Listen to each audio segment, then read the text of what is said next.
औंढा तालुक्यातील जवळा बाजार येथील मुख्य बाजारपेठेतील पटेल कॉम्प्लेक्समध्ये भीषण आग लागल्याची घटना घडली होती। या आगीमध्ये सुदैवाने कुठलीही जीवितहानी झाली नसून लाखो रुपयांचे नुकसान झाले आहे।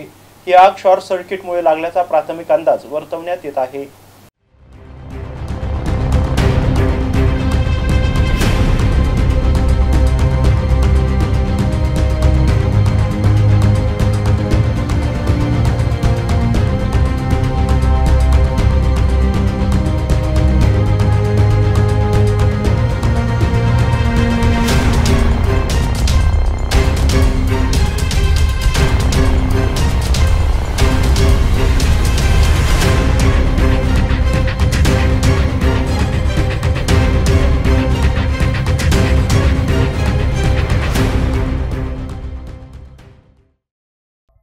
जवळा बाजार ही तालुक्यातील मोठी बाजारपेठ आहे। या ठिकाणी जवळपास 20 खेड्याचा संपर्क असून या ठिकाणी नेहमी खरेदीसाठी नागरिकांची मोठी गर्दी होत असते। रात्री नेहमीप्रमाणे 8 वाजता सर्व दुकाने बंद केल्यानंतर ही आग लागली होती। ही आग शॉर्ट सर्किटमुळे लागल्याचा प्राथमिक अंदाज वर्तवला जात आहे। यामध्ये कुठल्याही प्रकारची जीवितहानी झाली नसली तरीही मोठे आर्थिक नुकसान झाले असून याआधी देखील बस स्टँड शेजारी लक्ष्मण परिहार यांच्या घरी आग लागल्याची घटना घडली होती। तेव्हाही ग्रामपंचायत प्रशासनाकडे आग विझवण्यासाठी कुठलीही व्यवस्था नव्हती। त्यामुळे वारंवार अशा घटना घडत असल्याने ग्रामपंचायत प्रशासनाने आग विझवण्यासाठी व्यवस्था करावी अशी मागणी नागरिकांनी केली आहे। ही आग लागल्यानंतर बऱ्याच वेळाने औंढा नागनाथ येथील अग्निशामक दलाच्या जवानांनी ही आग आटोक्यात आणली। जवळा बाजार या ठिकाणी अग्निशामक दलाची एक गाडी उपलब्ध करून द्यावी अशी मागणी देखील यावेळी नागरिक आणि व्यापाऱ्यांनी केली आहे।